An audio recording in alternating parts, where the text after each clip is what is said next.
क्या आप जानते हैं ईवी बिल की वैलिडिटी सिर्फ 24 घंटे की होती है। अगर 200 किलोमीटर तक के अंदर गुड्स डिलीवर करने हैं तो ईवी बिल की वैलिडिटी सिर्फ 24 घंटे की मानी जाती है। लेकिन किसी कारणवश अगर गुड्स डिलीवर नहीं हो पाता है विद इन 24 आवर्स तो आप ईवी बिल की वैलिडिटी को एक्सटेंड भी कर सकते हैं।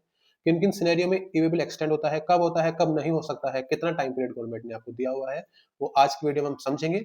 और ये भी जानेंगे कि पोर्टल पर एक्सटेंड कैसे होता है ईवी बिल। तो चलिए स्टार्ट करते हैं अपनी वीडियो को। मेक श्योर आप वीडियो को एंड तक देखें सो दैट कि आपका जो डाउट है ईवी बिल एक्सटेंड कैसे होगा, कब होगा, क्यों होगा, वो क्लियर हो जाए। तो चलिए स्टार्ट करते हैं अपनी वीडियो को।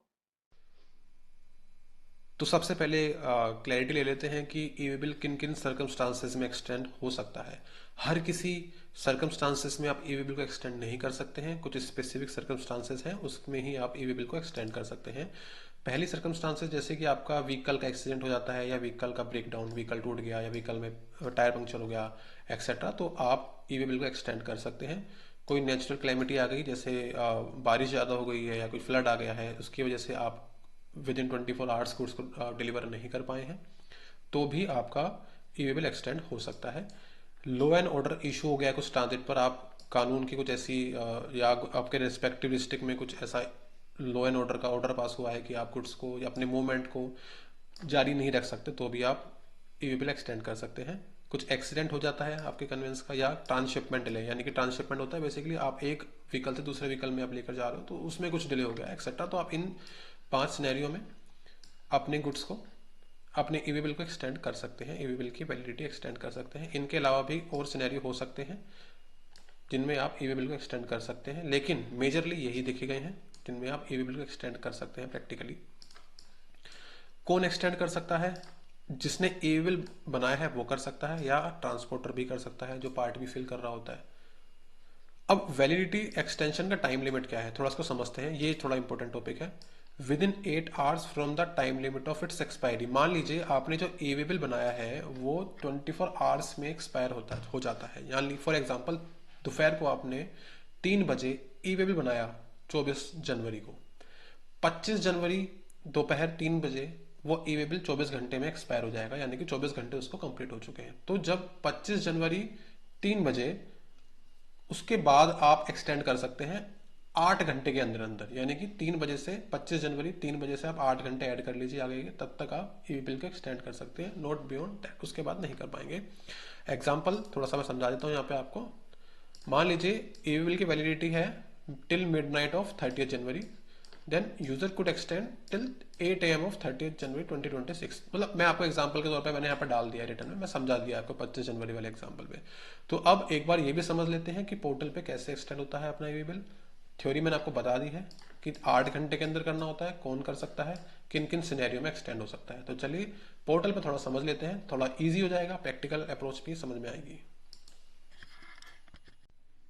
अब ये ईवी बिल का डैशबोर्ड है। इस डैशबोर्ड में आपको ईवी बिल एक्सटेंड कैसे करना है वो थोड़ा सा मैं आपको समझाने की यहाँ पे कोशिश करता हूँ। लॉगिन करा हुआ है मैंने, लॉगिन आप कर लीजिएगा अपने पोर्टल पर। यहाँ पर आप देखेंगे ईवी बिल लिखा आएगा, यहाँ पर नीचे आएगा एक्सटेंड वैलिडिटी। उसी ईवी बिल की वैलिडिटी एक्सटेंड हो सकती है जो एक्सपायर हो चुका है, यानी कि उसको 24 घंटे हो चुके हैं और अभी 8 घंटे बाकी हैं। मतलब 8 घंटे बाकी हैं अभी उसको एक्सपायर हुए। तो यहाँ पर मैं ईवी बिल नंबर डाल दूंगा जो मैंने जनरेट किया हुआ है। मैंने ईवी बिल पहले से बनाया हुआ था आप लोगों के लिए। ईवी बिल जैसे ही मैं खोलूंगा तो यहाँ पर दिखाई देगा मैंने जो ईवी बिल बनाया हुआ है उसमें सप्लाई आउटवर्ड डाली हुई है, सप्लाई टाइप जॉब वर्क, ये मुझे नहीं चेंज करना। डिलीवरी चलान था मेरा, डॉक्यूमेंट नंबर, डेट वेट मैंने सब डाला हुआ है यहाँ पर। सब आपको ऑटो फिल आएगा, जो आपने ईवी बिल पहले बनाया हुआ है यहाँ से एक्सटेंड में सब कुछ ऑटो फिल होकर आएगा। उसकी वैल्यू, HSN नंबर, सब कुछ ऑटो फिल आपको दिखेगा। आपने करना क्या है, आपने देखिए यहाँ पर do you wish to extend EV bill, आपको करना है यस, कि मुझे एक्सटेंड करना है ईवी बिल। जैसे ही आप यस यस पे क्लिक करेंगे रीजन पूछेगा। रीजन मैंने आपको बताया, नेचुरल क्लैमिटी कुछ आ गई है, लो एंड ऑर्डर कि लो एंड ऑर्डर में कुछ दंगे हो गए हैं, या कुछ सेक्शन 144 लगा दिया है ड्यू टू इलेक्शन, कुछ भी रीजन हो सकता है, पोल्यूशन ज़्यादा हो गया है, गवर्नमेंट ने बोला है मूवमेंट नहीं हो सकती एक्सेट्रा, ट्रांसशिपमेंट, गाड़ी का एक्सीडेंट हो गया है, या अदर्स। अदर्स में आपको बताना पड़ेगा, देखने में ही 4-5 ये हैं जो मैंने आपको पहले बताया है। अदर्स भी आप डाल सकते हैं कि ड्राइवर को एक्सीडेंट हो गया, ड्राइवर की तबीयत खराब हो गई, जो वट एवर। अब ईवी बिल वैलिड टिल लिखा हुआ है कि 29 जनवरी 2026 तक वैलिड था। अभी है कहाँ आपका ईवी बिल, वो आपको प्लेस डाल देना है। फॉर एग्जाम्पल मैं यहाँ पर रैंडमली डाल देता हूँ ABC नगर में मेरा EV बिल अभी खड़ा हुआ है। करंट डेस्टिनेशन कोड मैं यहाँ पर डाल देता हूँ, फॉर एग्जांपल आंध्र प्रदेश का ही, आंध्र प्रदेश आ जाएगा। ये ऑटो कैलकुलेट हो जाएगी कि कितना डिस्टेंस है, अप्रोक्सीमेट डिस्टेंस भी ऑटो कैलकुलेट हो जाएगी आपकी।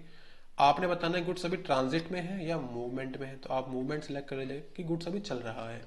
मोड आप रोड से ले जा रहे हो, एयर से ले जा रहे हो, शिप से ले जा रहे हो, तो अभी मैं सिंपल रखता हूँ, रोड से ही मेरा गुड्स अभी मूव कर रहा है। रेगुलर सेलेक्ट करना है आपको। व्हीकल नंबर कुछ चेंज हुआ है तो व्हीकल नंबर चेंज कर लीजिएगा, नहीं तो आप अपना व्हीकल नंबर यहाँ पर सिंपल डाल दीजिएगा। ABC जो भी आपका APTNDN वॉट जो भी आपको लगता है डालना चाहिए। Transaction document is not a mandatory requirement, then you can submit. जैसे आप सबमिट करेंगे तो ई-वे बिल वापस जैसे पहले पार्ट ए पार्ट बी खुलकर आता है वैसे ही खुलकर आ जाएगा। आप उसके बेसिस पे अपना e-way bill further movement start कर सकते हैं। तो मैं आशा करता हूँ आपको यहाँ पे ई-वे बिल कैसे एक्सटेंड होगा क्लैरिटी मिल गई होगी। कुछ डाउट है अभी भी समझ नहीं आया है तो प्लीज़ कमेंट सेक्शन में बता दीजिएगा मुझे, मैं उस डाउट को क्लियर करने की पूरी कोशिश करूंगा। तो मिलते हैं अपनी अगली वीडियो में कुछ ऐसे ही नए टॉपिक के साथ, इंटरेस्टिंग टॉपिक के साथ जो आप सभी को हेल्प करे to gain access in your job. चलिए, थैंक यू सो मच।